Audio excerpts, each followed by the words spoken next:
You need to speak a bit louder. Okay, my voice is.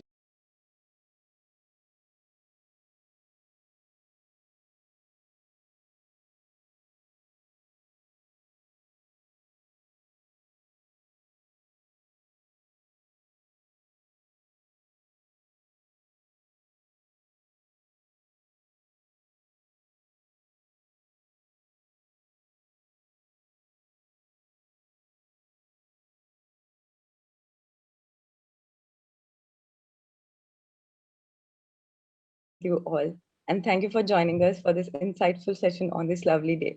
I am Pragati, your host. I take care of customer engagement at Axis Mutual Funds. And we have with us Mr. Raghav Iyengar, Chief Business Officer at Axis AMC, who is a veteran with over 20 years of experience in the mutual fund industry. As we all know, it's an extended festive season till Diwali, and market is throwing up with a lot of business opportunities and interesting avenues for all of us. And we are here today to hear from Raghav's views on the same. While we pick Raghav's brain on the markets, we'll also hear from him about index funds, predominantly our new fund offer, Axis Nifty 50 Index Fund, and discuss how such investments will benefit us. And once Raghav finishes sharing his thoughts, we'll probably move on to question and answers. We have got a lot of your questions, but I would request all of you to put in your questions in the chat box window. And without much ado, I would request Mr. Raghav or invite him to share his views. Over to you, Raghav. Thank you. Thank you, Thank Pragati. you. Good morning, everyone. Again, on behalf of Axis Mutual Fund, it is my pleasure to welcome you to this brief seminar. We'll keep it as always at a max timing. Recording in progress. As I said, it's my pleasure to welcome all of you to this lovely seminar early morning on a Saturday. I think, like Pragati said, the festive season is on us. I think a lot of celebrations happening. I was a little worried, frankly, whether we will get enough participation being a long weekend. This is the second last long weekend for the calendar year. We have one more coming up towards the end of the year on Christmas. But as always, I think the difference between, when people ask me, what is the difference between this bull market and last bull market? I've seen a lot of them in my 20-year plus career with mutual funds. I think the big one here is that there is a lot of education. So irrespective of how many seminars are happening, how many WhatsApp videos are moving around, you're seeing today that participation in such education seminars are very high today. And people are really keen to learn, as is really evidenced by the number of people. We have about 500 people now listening to us in this early morning on a Saturday. So I think let's just do a little bit of a flashback. I think fundamentally, if you go back and see today's stock market valuations are the biggest concern for most investors, right? I think everyone asked me the same question, saying that, hey, what's happening to valuations? Isn't market a bit expensive? What does the market denominate? Ultimately, let's just try and go back and just look at it from a sort of 100,000 feet view. Because sometimes what happens is that giving the kind of the media buzz, the kind of social media that we are on today, we sometimes forget that what the market really represents. Essentially, the market represents the broad Indian economy, right? If you were to just put that in that's the one line big statement. And in the last 24 months, and I'm really taking it back 24 months, I'm really not even going to COVID, because I think we've discussed a lot of COVID, but even if you go back 24 months, which is, let's say we go back to November 2019, Diwali of November 2019, if you remember, also was a bit subdued. We were at our lowest GDP rate for that half year. The Indian economy had just touched an all-time low of about 4.5%. Now, why are we so concerned with GDP? Because GDP may not be the best indicator, but it is a credible indicator of how the economy is progressing. We had a lot of changes to our economy. We had in November 16, if you remember, we had demonetization, then we had GST, and then of course in 18 we had the whole NBFC stroke shadow bank crisis. So in like almost every year, the economy went through some change, and change is difficult to adapt to. All of us understand it. And then just when things were starting to get a little more clear, because I think you had 1 year of the NBFC story got done, we had a new change of guard in the RBI, very clearly a lot of pro-growth policies started coming up, and most importantly, the world started looking a little better. Because ultimately today, India's economy is tied in a lot to the world.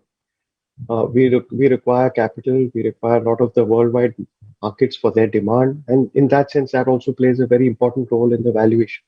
And just when everything started looking a little nice, and India started taking its place in the sun, Donald Trump was amongst one of the other last presidents who came. If you remember, in February 2020, we got hit with COVID, as in the entire world.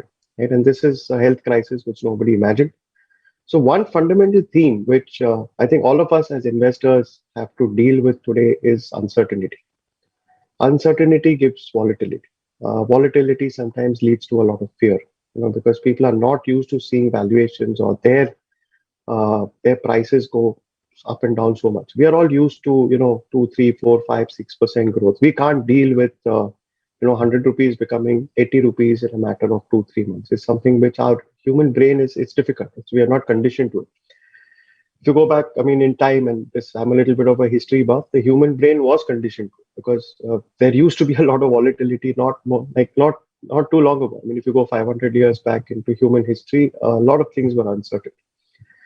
But given the progress of modern civilization, especially in the last 50 to 60 years post World War II, I think we have got conditioned to a certain amount of certainty. And that's also playing out the way we look at it when we start investing.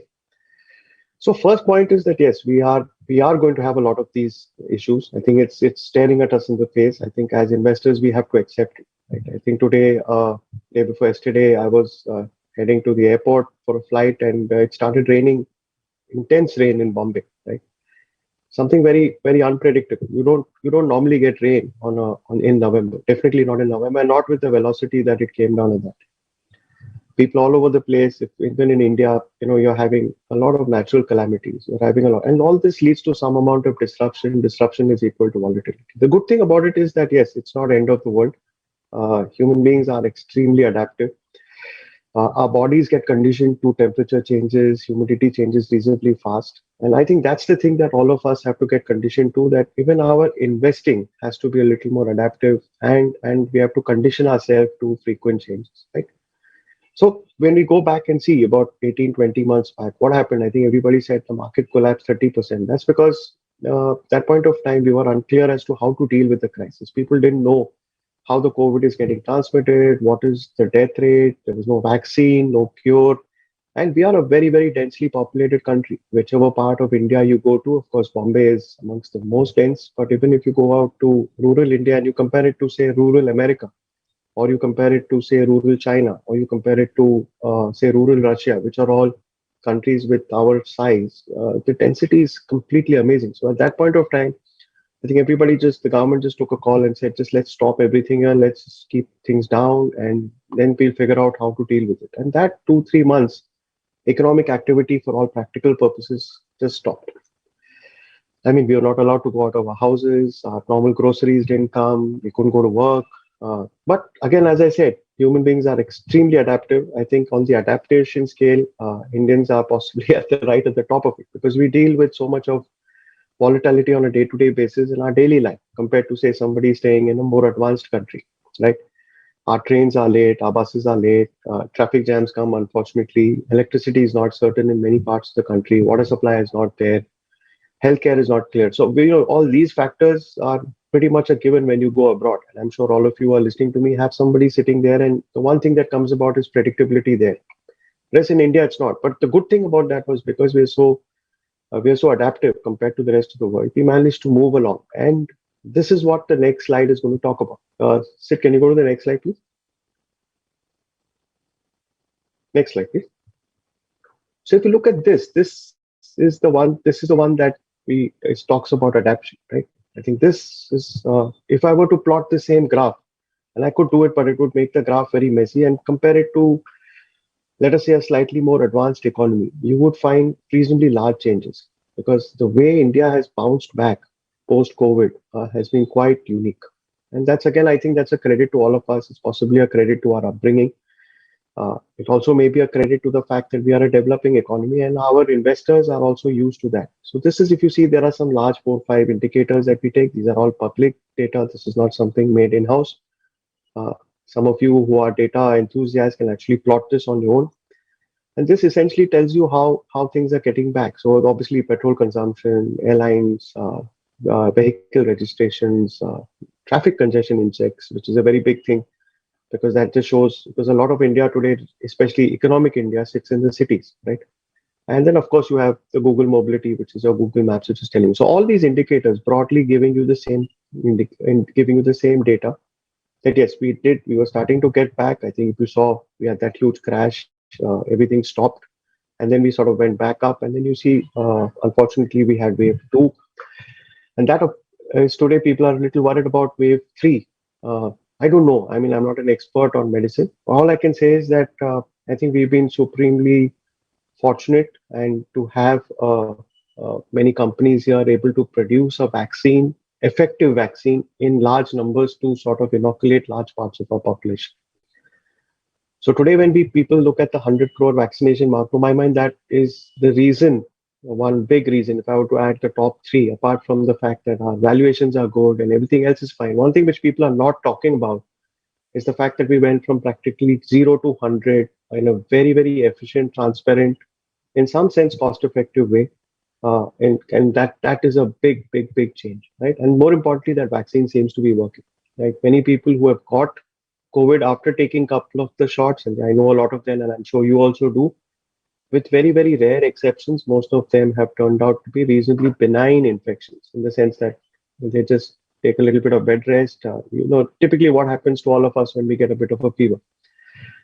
Not as bad as it used to be, possibly in wave two, where in many cases hospitalization was required, and then that's where unfortunately our developing economy status becomes very, very obvious. That lack of good quality healthcare is a big ask for all of us, and hopefully our next generation will not have to face the kind of issues that we faced. And I'm sure I'm telling you that and I have been tracking a lot of these indicators in my time. And I can just tell you that if the same thing had happened maybe 20 years back, I think we would have been in far worse shape. So unfortunately, as I said in the beginning, the human mind is conditioned to sort of move slowly, slowly. The Indian human mind, especially, we are incremental. But when you go back and see 10, 15 years back, there has been improvement. Hopefully, God forbid, if there is another big outbreak, maybe 20, 30 years, 40 years later, I'm sure India will be in a far, far better place. But yeah, coming back to our topic today, I think today this is the big, big move. I think we're tracking normalcy now. Things are slowly getting back to shape.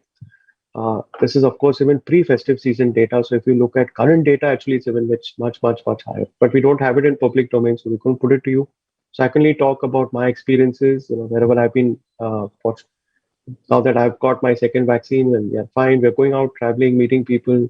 Things are pretty much back to normal. I mean. With very, very few pockets. I think things, when you look at airports, railway stations, offices, more or less, yes.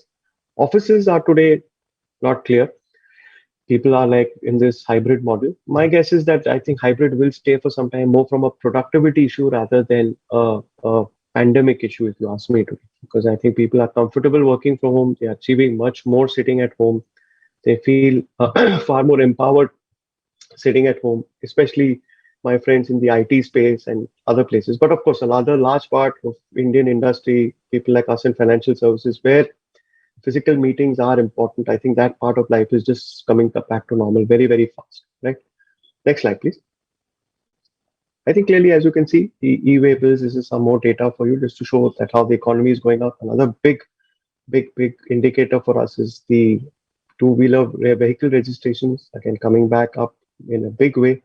Now we have an issue in vehicle registrations because of chips, right? Because there's this huge chip shortage all over the world. I think essentially chips are essentially there is finite capacity to make chips, and unfortunately you cannot just ramp up that capacity overnight. I think a lot of that capacity got diverted to other electronic things like phones, tablets, laptops, because when things went into lockdown, uh, demand for those devices really took off. And obviously, then manufacturing or other demand went there. But when vehicle chips started coming back, I think that's where the shortage is. So today you're in a funny situation which I have not seen in the last 5 years of my life, where you go to buy a car today and you will see 2, 3, 4, 5, 6 months waiting periods depending on the model that you're buying or the color that you're taking. Correct? But that's in a way good, because I'm sure, like everything else, any shortage can be very quickly plugged in today's world, right? When I mean quickly, I don't mean like in a matter of weeks, but I'm pretty sure that in the next year and a half, I think chip shortages will be a very much a thing of the past, and that's also good for all of us, because I think as in India, it's a great growing demand, and if you get a couple of chip plants into India, it's a little more complicated, but that will be a big feather in our cap. E-way bills, very clearly telling you how goods are getting transported. Thanks to GST now, this whole process is very computerized. It's extremely transparent. You can track it. As I said, again, this is data that is available in the public domain. Things are coming back here again. And again, like I said, we are in the end of November almost now. If I were to look at the last month and a half, again, the numbers are just getting better. One again denominator of this is what is the GST collection. We've been consistently, if you remember when GST came, it was a struggle for us to get to that 1 lakh crore GST collection mark per month. I mean, it happened a couple of months, but most of the times we were trading 1 lakh below. But if you look at the last 4 months, I think on an average we've been hitting 110, 120, 130, and I think the numbers are just going up. So all this evidence is essentially pointing out to things getting back to normal. Next, please. I think the big thing here is, of course, is private expenditure, right? Investment. So I think today private investment companies, if you remember, post the crisis, just sort of stopped adding capacity because they're not able to utilize their existing capacity. So what did they do? They just kept cash. They hoarded cash. They were not building new factories. If you don't build new factories, don't build new capacities, you will never get jobs. You'll never get the kind of economic growth that is required for India to really take off and to take off to sort of keep our valuations. Since we're talking markets here, valuations are a very, very strong part. It's of growth, right? Sometimes in a good market, valuations trend ahead. Sometimes they trend earlier, but eventually the market is essentially valuation driven. And valuations needs jobs. A valuation needs private investment. That was not happening. I mean, since 2013, 14, you've seen a situation where actually, in the sense, in the last 8, 10 years, we've had no serious capacity utilization at all, right? Uh, to flip that, I think the government today is actually spending a lot of money. And in fact, they're spending almost $1,500 million, which is a serious amount of money, 1.4 trillion. And it's in some sense, we are actually being copied. If you look at the US today, they're going to be spending $2 trillion on their infrastructure. And this 1.4 trillion is happening in a lot of ways. I mean, it's happening obviously in infrastructure, it's happening in what you call production linked incentives, which is where the government actually pays or rather gives an incentive to companies who are in certain fields to produce more. And all this is essentially adding to capex, right? I think so. Obviously, on one side, you're getting a lot of demand because one is you've had about 18 months of essentially sort of a semi-freeze period. That demand is obviously leading to some amount of capex. Capex is leading to job creation. Job creation will create more income. Income will create more demand. So if you can see what I'm saying, it's like a beautiful circle. That circle had stopped because capex for the last 8, 10 years, and capex is nothing but short form for capital expenditure, right? I think next, please. Right? I think a good thing here is that I think the world has recognized this. The red line, as you can see, is what we call FDI. FDI is foreign direct investment. A lot of this is actually going into private equity. But people say private equity comes with its own set of strings, etc., etc. But if you ask me, private equity is the best form of capital that we need in our economy today because you're essentially investing in equity. You're not investing in debt. Very easy for India to borrow today abroad because as you know, there's a lot of money in the system globally. The world is swimming in liquidity at this point of time. But a debt is something that you have to repay, and you have to repay at a certain finite time. And equity gives you two things. It gives you capital, which, as you know, India is in short supply. And more importantly, because of that capital, you have access to technology, you have access to people, and that allows you to build much, much better products, which goes back to the earlier slide I was talking about. CapEx leading to job creation, leading to income, leading to demand, and that whole cycle happens. So if you see today, in the past, lots of the money that came into India was typically FII, which is the red line, and the red line is obviously, I'm sorry, the FPI investment. And that line, as you can see, is extremely volatile, right? It tends to go up and down depending on market movements. Go back and see in the global financial crisis, it had become negative. So that capital can get in out very, very fast. But in our case, fortunately, I think we've been seeing a lot of the new net FPI coming in. It is much, much more sticky money. And in that sense, this will automatically give a massive addition to our production capacity. Next, please. One large part of our index, and we'll talk about it in the next 5 minutes when we reach the index, the Nifty, is financials. I mean, financials are some sense the lifeline of any or the lifeblood of any economy. And 2 years back or 3 years back, because of the whole ILFS problem, then spilling over to the banking system, financials were not in very great shape, right? Uh, Also because a lot of banks give a lot of money to corporates. So again, the whole thing was in a bit of a sticky situation. That individuals were in bad shape, individual balance sheets, corporate balance sheets were in terrible shape. A lot of money was stuck in housing because a lot of projects were stuck. Many of us have been unfortunately victims of that also, but today, in the last, say, 12 months, a lot of that is getting unfrozen or less sticky. Retail loans are a large part of our lending today, which is good because in some sense it's much safer. I mean, if you can just think about it, to give money to a lot of people than to give a lot of money to one person, right? The chances of a lot of people not returning your money, obviously, in terms of statistically, will be much lesser than one person not being able to give you back a lot of money. And that, in some sense, was happening in the way our loans were. But today, our retail is a large part of our book, right? And retail is, in that sense, much safer. So today, be it housing loan, be it unsecured loans, but largely housing loans have really taken off. So in the way, that is very good because that's again adding to demand, again adding to capital formation, and that whole virtuous cycle that I keep talking about. Next, please. So my last concluding slide, I think I just said demand slowly gets back to normal. I think a big reason of that, which has unfortunately gone away from the news because obviously now things are pretty much there. I think we are in a situation where we are excess vaccine. I think very soon India will start, becoming the vaccine supplier to the world.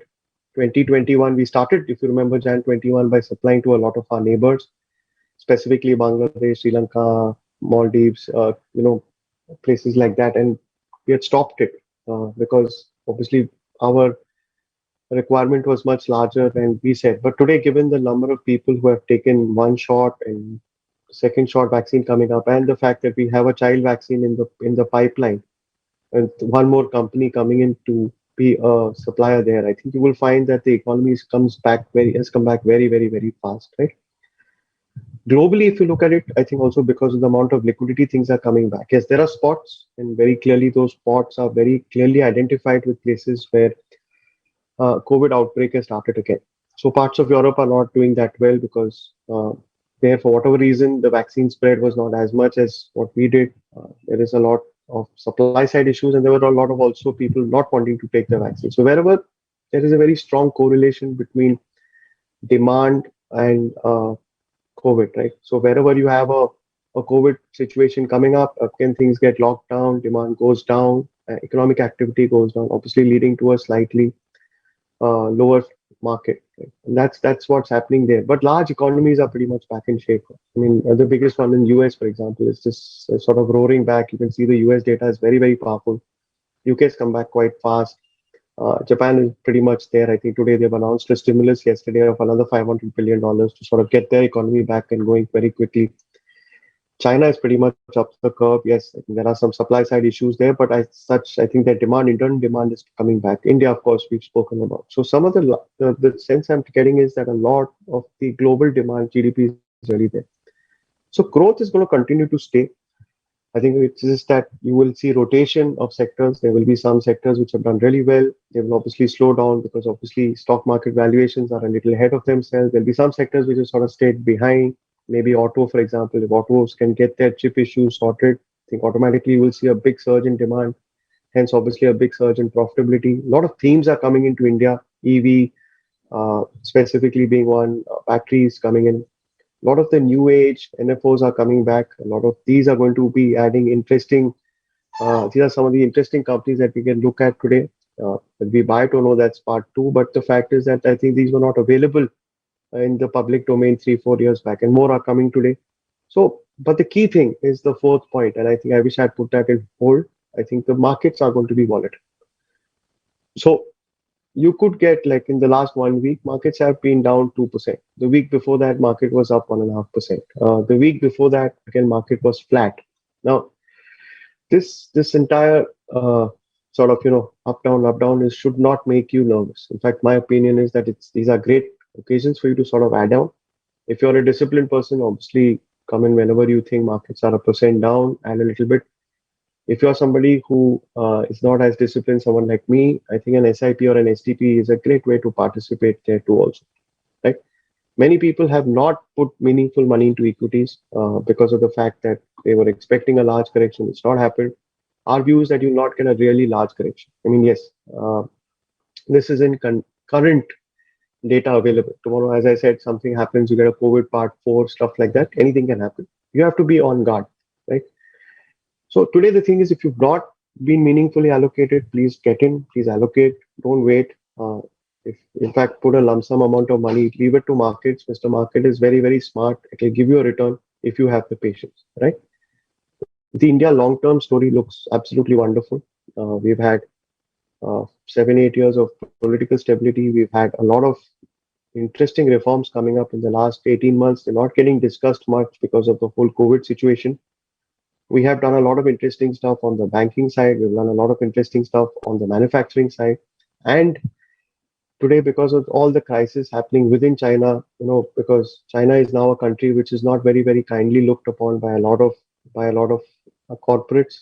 You've seen what they've done to their technology companies. You've seen what they've done to their edtech companies. So there is a China plus one kind of a feeling in the market. And India is now trying its best, both from a private sector as well as a public sector, to try and attract some part of capital. What do we have going for us? Obviously, one is we are the largest speakers. We are the biggest speakers of English. We are a very, very educated population. We have a very young population. We are now literally leapfrogging in terms of technology. COVID has taught us that. Today, I'm sitting in my house on a Saturday talking to 500, 600 people, of all of you who are sitting in your house. Earlier, to do something like this would take me 3 months. So things like that. And more importantly, we are very, very adaptive. I think what was missing was a couple of sparks, a couple of pushes, and that I think has happened in the last 6 to 9 months. Conversely, because of COVID, right? I think global liquidity is a consequence of COVID. I think most large nations have actually inflated their balance sheets. They've printed a lot of currency, and that money will essentially find its own level. It'll find the best opportunity possible, like all of us do. And a lot of that money flow can come into India. And I think we are very well placed, suited to take it today. So I think in some sense, I won't go into cliche phases like we're in a golden phase and we're in a platinum phase. I don't think that's there. But I think that the outlook for India is very, very reasonably bright today, right? And because of that, I think the outlook for equities for us also continues to be very bright. Right? Next, please. I think now we just spend 10 minutes on the, or maybe 5 minutes on the index fund. Yeah, just next, please. As I said, this NFO is open right now. It's one of our the biggest category in the index space is the Nifty. In some sense, it represents India's top 50 companies. It is the index which has the maximum amount of market capitalization in it today. But why? Let's just go into, instead of getting into the product, let's just understand what is passive investing. Right? Next, please. So passive is very, very easy. When most of the times we are all used to a fund management company, a team of analysts, a team of research analysts, a team of fund managers who are taking decisions based on information. But yes, there is a certain bias. We have, for example, at Axis, a quality and growth bias. We will prefer to buy companies who are, in our opinion, high quality and sustainable growth. And I think the key thing is sustainable growth. We don't really give too much credibility for company has grown 100% in 1 year and then it goes down 5-10%. So we are aiming for stable returns, right? In that sense, there are many, many other styles of investment. Passive essentially removes that style quotient because essentially it is in some sense a rule-based investment approach, right? You have an index which is made by the exchange index provider. The amount of the constituents of the index, which are the companies in their index, and their proportion to the total index is known in advance to every investor. Your money gets auto allocated to those companies, right? So it essentially believes in the fact that yes, the index is created. So the Nifty 50 is India's top 50 companies. Like that, you have many. You have the Nifty Next 50, you have Nifty 100, you have Nifty Mid Cap, you have BSE Sensex Mid Cap, you have some PSU indexes. But there are there are literally hundreds of indexes. And when you look at globally, there are thousands of them, right?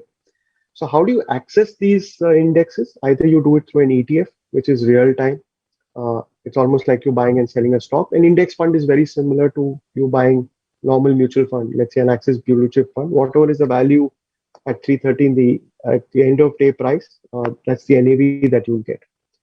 So these are the two big things that are there. ETFs, of course, and they're very, very popular. I mean, as I'll show you in the next slide, please. Next slide, see. So you see, this started off, maybe if I were to show you, this has of course been around for a very long time. Index ETFs have been around since last 20 years. They've really caught on in some sense in the last in the last 4 or 5 years, right? I think if you can see this almost gone up 10x, right? And this whole basket of ETF plus index is what we call a passive strategy.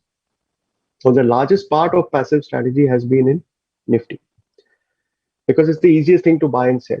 So today people ask me that, hey, why should I get into an index fund? What's the advantage? I think I'm personally somebody who believes a lot in active management, but sometimes styles don't work, right? Sometimes the growth style doesn't work. Many times the value style doesn't work. Sometimes, so you sometimes need some passive investments in your portfolio, and that's possibly the reason also why a lot of investors have come. I look at it also in a different way. I think a lot of people are now looking at DIY to their investments, that is, do it yourself. I'm somebody who likes to talk to somebody else before I make some investments, but that's me, right? An advisor or a partner or whatever you nomenclature you want to give that person is somebody. It's like a bouncing of an idea. But many people say, no, I'm reasonably capable of doing it myself. There's a lot of education. There's a lot of stuff in the market available. A lot of people like what we're doing today right now, and I will take my own call. So my advice is if somebody's coming into mutual funds for the first time, possibly get into regular, active, large cap fund because get the habit of saving there first. Number two, get into an index fund or an ETF, more from a fact whether you have the discipline to sell. The buying part in any process, as you know, is very, very easy. As human beings, again, this is a little bit of psychology. We are pretty much conditioned to buy. Right? We buy, but we don't sell. That's why you have these Diwali cleanup days, right? Where my boss, who's the boss of our house, my wife will make me clean my entire cupboard and chuck out stuff which I have not used for the last 1 year. That's a Diwali spring sale. The same thing you have to do with your investments. Most of us are not able to do it because of the fact that we are conditioned to buy, not sell. Now, in an index fund, if you can you use indexes to sell? And if you're able to get that selling discipline right, then I think you should go to stage three and then try looking at stocks because stocks are, in that sense, a little more risky. Here in an index, you're just buying a collection of stocks. As I said, it's passive. You know exactly what proportion of stock you're buying. And today, that's in some sense this rise of graph is the fact that a lot of people today want to take their financial future into their own hands. Also, a lot of this is institutional money, specifically Employee Provident Fund, as you know, is the largest equity investor around the country.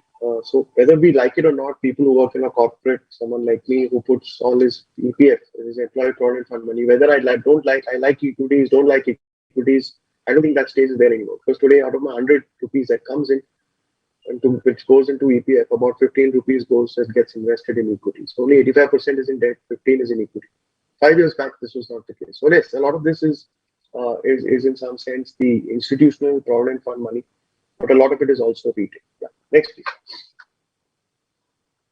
So this is some stuff. I mean, the difference between people ask me what's the difference between index and ETF because both these strategies are essentially doing the same thing, giving you access to passive funds. So an ETF essentially both of them track the index. So in that part, the constituents of an ETF, a Nifty 50 ETF and a Nifty 50 index fund are the same. The amount of exposure that will happen there to say Reliance Industries, which is the top holding in the Nifty, is the same as compared to an ETF. But what happens? I think in an ETF it trades like a stock and buy it practically real time, right? In an index, it's NAV based. The cost, of course, is obviously you have the fund cost, which is the index, the ETF, the Nifty ETF, for example, plus whatever trading costs, which is the brokerage and custody and all the other things. In this case, it's just the fund total expense because you don't need to have a demat account to buy an index fund. So if you have a demat account or you don't have a demat account or you don't want to have a demat account, then you have to come to index funds.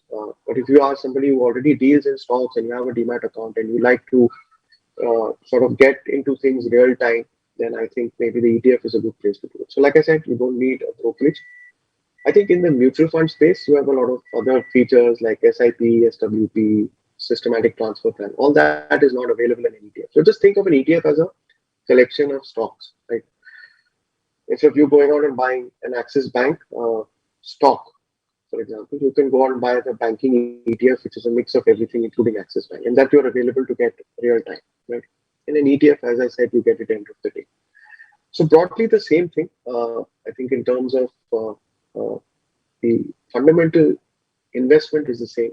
How you do it and the things that you need to do it are fundamentally a little different. Costing also, to my mind, is more or less very, very similar, maybe plus minus 10, 15 basis points. I don't see too much of a difference there. Yeah. Next, please. So this is why invest. I think one is obviously the big thing is you don't want active portfolios. You feel that fund managers or active fund managers are not doing a good job. Many of them have not been able to beat their respective indexes, and you feel that if they are not able to beat, why should I pay them fees? I might as well do it on my own, right? But again, as I said, the key thing in a fund management, and again, it's important apart from the research and the professionalism and all the other stuff, is the fact that there's a discipline to set, which I think a lot of individual investors have not yet managed to meaningfully capture, right? So every investment of yours, how much we wish, is never going to make a lot of money for you. There will be some which will lose money. I think the key thing is for an individual investor, most of us don't have a stop loss, or we're not able to move from one investment to another, depending on the changing market. So these are the two big things. I think, of course, indexes do give you broad diversification in the fund manager space. Of course, it's a bit of value addition. Index is very clear. There is no style over here. You just buy the constituents, right?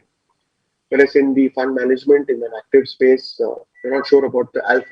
Alpha is the excess return that you get over an index, right? You're not clear. And of course, it's very clear in an index fund, you will get what the market gives you. So the market is negative, you will be negative. The market is positive, you will be positive. There's nothing much to do. It's in that sense, very, very, very passive. Right? The next, please. So what's the Nifty 50 about? As it denominates top 50 stocks, 5-year returns are fantastic. But yes, please don't go by this because I can show you periods of time where there have been negative. 1-year volatility is very, very high because obviously there's no active management here. Right? As the market moves up and down, that's the return that you get. Price earnings, which is one way of saying the market is expensive, not expensive, is about 26 times. It is at its possibly peak valuation today. Dividend yield, which is another way to figure out whether the market is really expensive because it's the price by the dividend. Again, is at about 1.1. Typically, this used to be 1.4, 1.5. And the price to book, which is also a constituent of what kind of assets are being used to create that price, is also pretty much there. So yes, all these valuations are high, which comes to I'm sure the point that a lot of you want to know is that, hey, at high valuation, should I get out? But remember, these are 1 year ahead. When you're buying an equity investment, ideally you have to look 3, 5, 7, 10 years ahead. And that's the big mistake that we make when we say things are expensive. Expensive by what? By what measure?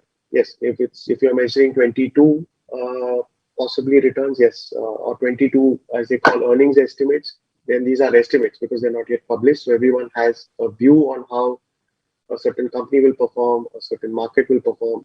If you're looking at 22, obviously it's looking expensive. But if you're looking at 23, or if I were to give you a question, suppose can I give you a valuation as of 33, 2033? You say, how the hell do I make an estimate? You can't. It's difficult. And that's what makes equity investments interesting. Yes, so from a 22, maybe even a 23 perspective, some companies are looking pricey. But when you look at the longer term, the fact that we are going up and most good companies will provide you much higher returns than typically the economy will, right? So that's why they're a good company. And if you are invested in those companies, obviously your returns will be that much better. Can this market fall? Of course it can. I mean, that's the nature of equities, right? Because it's not a homogeneous group at the same time. So you'll have a set of people who are positive, you'll have a set of people who are negative. If more people are negative, obviously the market will come off of it.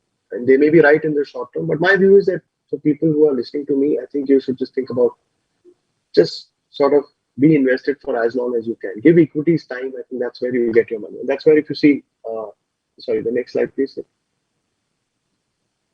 Yeah, this is just how the sectors have moved. The top 10 constituents today, as you can see today, financial services are number one, and that's happened a lot in the last 5, 7, 10 years. That financial services have been, in some sense, the growth engine of our economy. Now, financial services obviously includes banks, it includes insurance companies, it includes asset management companies, and of course, now we'll get a lot more in terms of possibly in the next 3, 4 years, you'll also get some fintechs into it. So it's a dynamic index. It keeps changing. And lastly, if you can see the names on the right hand side, typically are the names which are really the most well known names in the industry today. I think everybody who's an investor will identify with these names. Next, please. This is how financial. If you see how the index gets reconstituted uh, periodically, there's an index committee which looks at various things, including free flow, volatility, etc., etc. And you see how the information is moved. Lastly, as I said, in the last 7, 8 years, financial services have been the big driver of our economy. So it's gone up from almost about 10 basis points. It's obviously got taken off. IT has largely been flat because typically the top 5, 6 companies dominate. Maybe now with new fintechs coming in, that will be different. Autos have come down a bit because obviously, in some sense, it's again become a bit of a polarized environment. Healthcare has come down a bit. Maybe that will start picking up again with the new advances that are there. So what I'm trying to say is that you have the index is not static. If you look at the stocks in 2014, their weightages, you look at it in 2021, it's very different. It's positive and negative because one way of looking at it is also is that the weightage goes up depending on the price, the free float, and that's so sometimes what we call is it's a bit pro-cyclical. That means as the stock keeps going up, its index weight increases. But that is where you need a mix of active and passive management for you to take care of that. Next, please. Sorry. This is the return chart. As you can see, it's given in the 22 years that it's been in existence, it's given like a positive return. But just look at the swings. I mean, 2000 was the dot-com crash, minus 20%. 2008 was, of course, the worst period for us ever. That was minus 51%. 2020, interestingly, is a positive return. That's because the crash happened and the sort of recovery happened very fast. Right. So we didn't have a prolonged uh, market which is prolongedly negative for a long period of time, like it was, say, in 2008 or 2000 or 2011 also. But yes, there are a lot of periods, as you can see, which also had single-digit returns over there. So that's where it tests your patience. Yeah. Next, please. And this is what I was talking about. The higher, if you look at the 1 year return, it's 16%, but just look at the min max. I think the minimum has been minus 55, the maximum has been 110. Oh, that's crazy volatility, right? So as you give an equity investment time, and this is something I use for all equity investors, not only active, passive, any equity investment, if you give it a little bit of time, and uh, you will find that your returns become much more predictable. Like you see the 15-year return today, the min max is hardly 10 and 90. So it's hardly anything for a double-digit return over a 15-year period. And the average has been about 15%. So, but if the same thing, you were to look at it on a 3 year basis, again, its minimum is minus 15, max is 61. So huge volatility again. So the advice for all of you on this is yes, please be a long-term equity investor. Yes, I know it's fashionable to trade today. It's fashionable to buy and sell, but trust me, wealth is not created by that. I think wealth is created by being a very disciplined investor. Now you can choose to be in passive funds or active funds. That's your personal choice, but please be invested. That's important. Next, please. So quick one. I think Axis Nifty, just the IPO is out. I think we are possibly. I think two reasons which people put money into an index fund. As I said, there is no stock selection. There's no fund manager ability there. It's passive. People look at it for two reasons. One of it is one big selection fact is the cost, where Axis is possibly amongst the cheapest in the industry, and the number two part of it is in terms of the tracking error. Because again, there in terms of what's the difference, what's the tracking error means, what's the difference between the actual Nifty return and the scheme return or the index fund return. And again, we will have a much lesser tracking error there. So I think these are possibly two big reasons. Both the plans are there, direct and regular. If you're talking to a partner, you can come through the regular plan. If you're on your own, yes, please, up to you to come direct or come through a partner. Yeah, that's what I wanted to talk about. I think it's a very simple. Next slide, last slide. I think its minimum application is 5,000 rupees, and of course 1 rupee after that. No exit load, which is very very important for all of us because, as I said, use index or ETFs to develop your ability to sell. Right, and that's why we've not put an exit load here, so you could come in and get out anytime you want. Of course, the redemption period is 3 business days. Please don't forget that. That's important. Comes under the index fund category. And of course, Jinesh, who's our head of equities, also looks at this portfolio just to make sure that everything is fine in terms of the cost and the tracking. Yeah. So, yeah, thank you very much. I hope I've sort of stayed to time. Yeah, we can now, Pragati, if you're on, we can look at questions. Yes, thank you so much, Raghav, for the insightful session. I think one key takeaway we all are taking is stay invested, keep investing, and participate in the long-term India story, right? Yes, absolutely. Yeah. Absolutely, yes. So we'll just quickly move on to first questions. We have got a lot of interesting questions, and we have tried to summarize and we'll answer as much as we can. The first one is, what is the basic difference between active and passive investing, and why should we invest in Nifty 50 and not large cap or blue chip funds? That's a good question. I think active passive, as I said, in the active space, there is some amount of fund manager and, interface, right? I think the fund manager typically will take positions which are very, very different from the Nifty.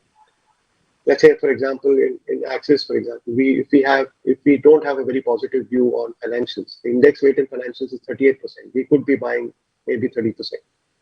So there is an element of research, there is an element of stock selection, there's an element of sector selection, and that's the big thing in a active fund. Now, passive fund, as I said, is rule based. You know the constituents, you know the percentages. You're just buying the market. You're just buying the market. All right. Moving on to our next question. Basically, what is an equity outlook for next 2 to 3 years? Also, considering the volatility. Yeah. And what would be the strategy to enter the mutual fund amidst such volatility, or one should wait for the correction? As a lot of investors have put in this question that they feel that markets are overheated or overvalued. I think that's the $100 million question, Pragati, and I just keep telling people that there is a certain, you have to determine in some sense, if you have 100 rupees, and this is best done through somebody whom you know well, a partner or an advisor, because these are all very individual. Your ability to take risks, and that doesn't mean that. So people don't understand what is risk. They feel इसमें क्या होगा, 100 का 80 रुपया हो जाएगा. But how will you sleep in the night? Are you comfortable with that, right? Many people take leverage to buy equity, and they're very happy to do it. They go to sleep, they get maybe better sleep than you and me, because they are tuned to it. So everyone's risk level is very, very different. Depends on his or her economic conditions, what they're going through. So number one, I think on a market outlook, as I had said in the presentation, I think India is in a bit of a sweet spot. Largely one, because our demographics will work in our favor. Number two, a lot of capital available in the world, especially coming in the form of private equity. Number three, a lot of huge internal demand which is already getting created. Number four, a lot of interesting things that the government is doing in association with the private sector to sort of create capacity, create more jobs, create more income. And lastly, I think today there is, in some sense, if you look at other investment classes, there is a TINA factor which is coming in that sense that some of the other investments where our investors have gone and put money, especially fixed income or gold or real estate, have now really sort of not done that well. Or maybe people are realizing that maybe their allocations to save in today, real estate is the biggest allocation that an Indian saver has in his or her portfolio. And people are saying maybe we don't need to have so much. Real estate is now being seen to be as a consumption idea rather than as an investment idea. So yes, you buy a house, you use it like you use a car or you use a two-wheeler, but you don't buy 4 houses and rent 3 and hope that the capital appreciation will go up. That used to be the trend 10, 15, 6, maybe 7, 8 years back. That money is coming back to equities. So fundamentally, number one, how much money do you have in the market? If you have less, please put more. How to put more is again everybody's internal choice. There are some people who say, okay, I don't have the time, energy, I'm just going to put everything today. And then if the market falls 5-10%, I don't care. There are some people who say, no, I think the market will correct. And most people don't know. I mean, sitting in Axis, we run the largest equity assets in the company. I mean, in the industry. We are the largest equity fund house thanks to all you investors in with us. But if you ask even the most senior guy in the team, then you say, what is his view over the next 6 months? I think his answer will be the same as mine, that I don't know. In fact, so they will all tell you that yes, directionally we are in the right place. Directionally, it's a good time to invest. But what will happen in the next week, 10, 15, 30, 40 days is not. Which is where I say use volatility as your friend. Whenever you feel, if you have the discipline, whenever markets are down like they were last week, put some money. If you don't have that discipline or you don't have the time, because most of the time we are running around doing our own things, start an SIP or an STP. If you have money sitting in the bank and you feel, yeah, I don't care whether it's going to, I'll rather put the entire money today. Happy to do that. If you say, oh, if you feel, no, I think I'm somebody who I like to space it out, no problem. Start an STP, put money into a debt fund, and then every month or every week, put some money back into equity that way. There are various options that you can do, but don't miss out on the opportunity waiting. I've seen too many people, unfortunately, in my life who just kept waiting. Abhi aayega, correction aayega, and it doesn't come because obviously there are too many people waiting for that correction. So the moment there is a small correction, all of them jump in, and then the correction is over. so, so that's what happens, unfortunately, in real life. That unless the people have a view that over the next 3 months or 6 months there's going to be a COVID outbreak again, which I don't share that opinion, but some people may share that opinion that hey, the world is going through wave four. India has just finished wave two, so we have two waves left. So let those two waves come, and then when those waves come, the market will collapse 10, 15, 20%. Then I'll put money. Fine. I mean, if that is a view, that's one way to do it. But my experience, Pragati, is that most people who, when they get the correction, also they don't put too much money at that, Yeah. because at that point of time they feel the market will correct further. So it's actually a bit of a, how do I put it, a bit of a vicious cycle. So my view is, if I have, like, personally, if I have equity money, I'll put it tomorrow. I'll put it tomorrow. If I'm under owned equity, I don't care whether market is 58, 59, 60. These are all numbers. I mean, they don't make any sense to me. What I'm doing is I'm giving my money to a portfolio manager or to an index fund, and I'm trusting those companies in that portfolio or in that index to do well over the next 3, 5, 10, 15 years. And that's the way I plan to make money. I think Raghav, you have put it very simply that let the expert worry about all these things. Yeah. Yeah. Let us figure out how to make money and let somebody else figure out how to invest it. Let's not mix the two things, right? Yeah. Continuation to the previous question, Raghav, we have another, that how do you look at the market considering the inflation figures and liquidity into the market, plus some of the company results which have come are performing extraordinary. So what is your view on that?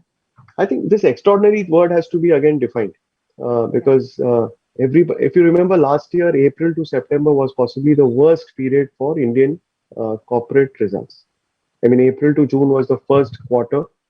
So one is we have this habit of giving quarterly results, which is very good because it's transparent. It gives more disclosure, more information. Obviously, means better informed decision making.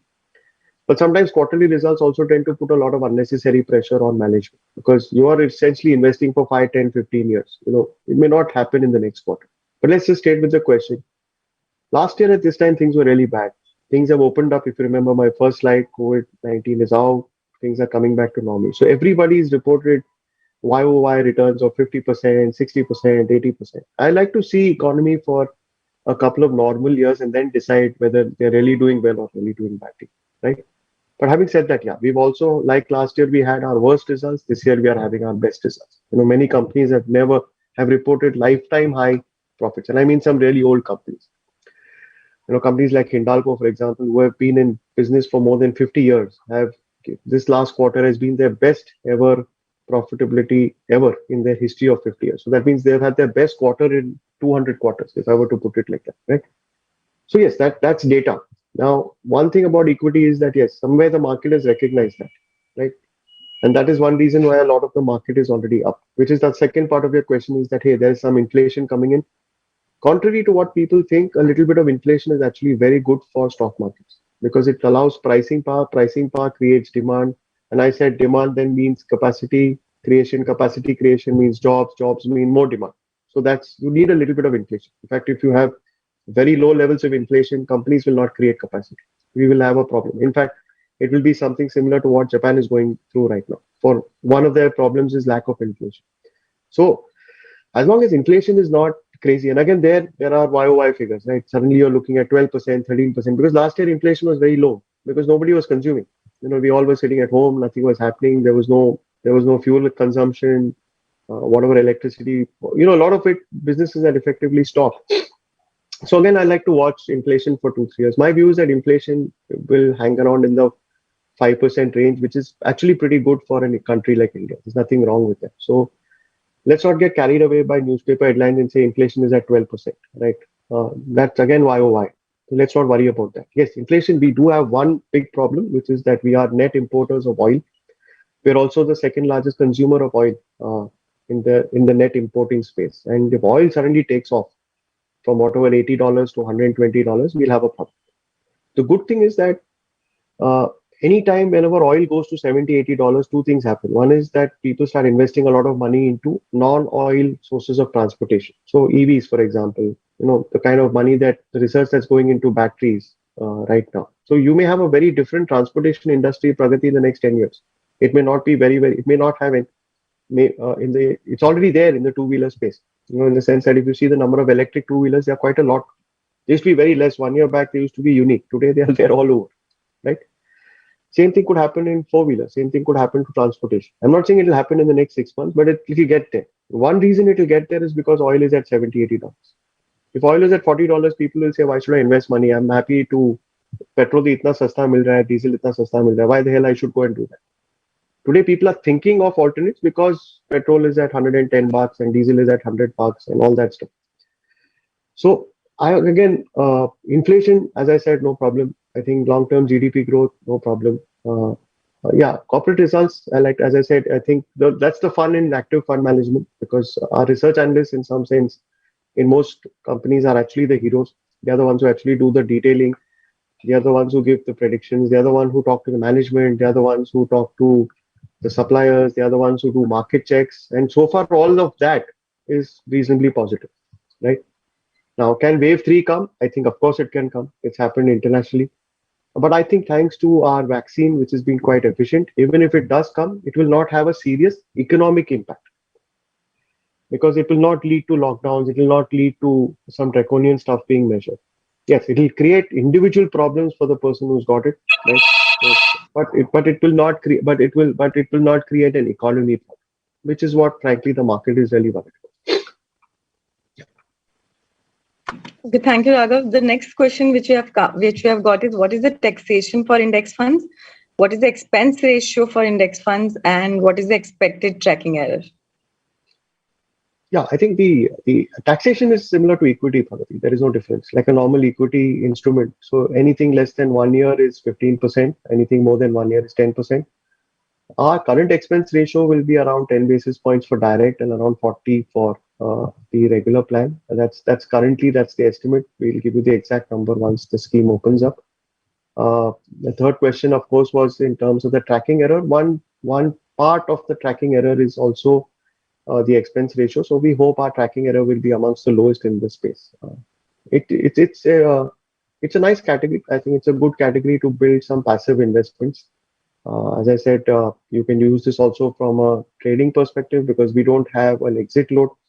So people can come and get out. As I said, this is the most liquid index in the market. So it can really literally handle thousands of crores of redemption without any serious impact cost. Say, unlike a small cap or a mid cap fund where you could have problems. Very easy to buy and sell the constituents of this index. Very, very efficient. Yeah.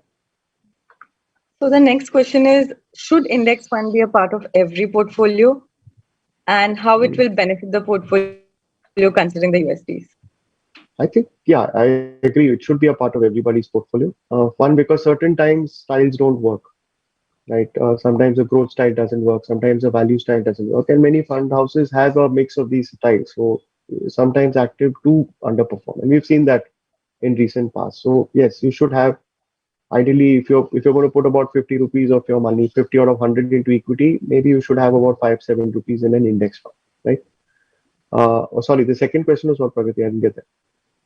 So how it will benefit the portfolio considering the USP? I No, think nothing. It's because it's rule based, because it's passive. As I said, it will give you the market return. As simple as that. And sometimes the market return, as you know, can be better than active portfolio return. So it should be an ideal mix. I would put roughly about that kind of money in that case. Oh, that's great. Pragati, I think it's about 11:30. We should take a last question because I don't want to bore the audience. We will just take the last question. Is this the right time to enter into index considering the indices are at the top? Or how, what should be the strategy? So this has been a question that I've been asked. As I said, I've been in this business now for the last 20 plus years, and every time market hits a new high, and a new high is in your mind, by the way. So when I started, it used to be 2000 when the Nifty hit, when the Sensex hits 5000. It's the same question I was asked, and I gave the same answer that yeah, you're playing for future growth.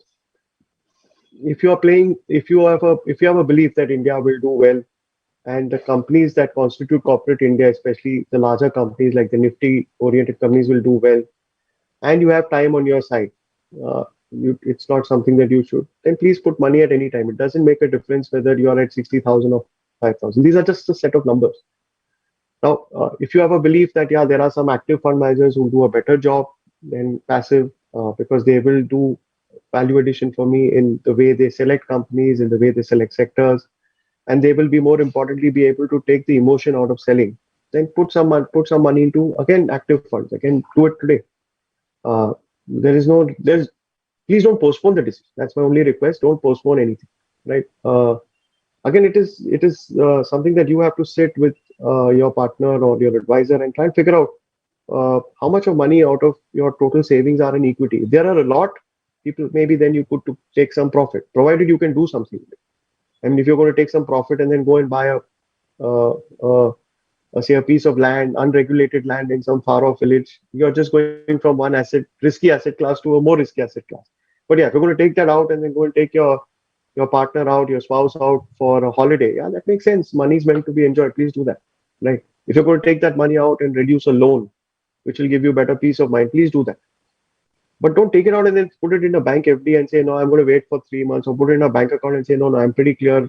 Or if you have the discipline that, hey, I'm going to take it out and after 3 months, I will, I'm sure market will be down. I'll come back. Yeah, that's a call. I won't do it because I think my job is to try and figure out of my 100 rupees personally, how much money is in equity. If it's a lot, don't put any more. If it's less, put immediately. If I trust the fund house, like I'm very fond of Axis, obviously I work here, but I also look at if you look at the way that money has been managed over the last decade by us, it has created tremendous value and been given a very, very good investor experience for investors. I'll put some money in there. If I say, no, I think I've got enough money in Axis, I want to put something else, I'll put some money into the index fund because there it's not relevant. At least I'll get the market over there. So, sorry, Pragati, this sounded a little flippant, but the fact is that there is no point in waiting. This is no point in waiting. It's just that you have to look at your individual position, see whether you're less or more. If you're more, obviously don't add. It's not a cheap market that we've talked about. If you're less, just go ahead and finish it. Don't waste your time. Thank you so much, Raghav. I think we've Thank got a you. lot of insights. Thank you. And yes, if there are any more questions, and I'm not sure if we've covered all of them, but yes, if you could leave your contact details on this, we'll get back to you individually with a small email or a WhatsApp or whatever mode of communication you prefer. Again, on behalf of Access Mutual Fund, thank you very, very much. I think Saturday morning is always a difficult time to take out for these things, but really grateful that you could take this time out. And we really look forward to engaging with you in many more such insightful sessions again. Yes. Thank you, everyone. Thank you. Mutual fund investments are subject to market risks. Read all scheme related documents carefully.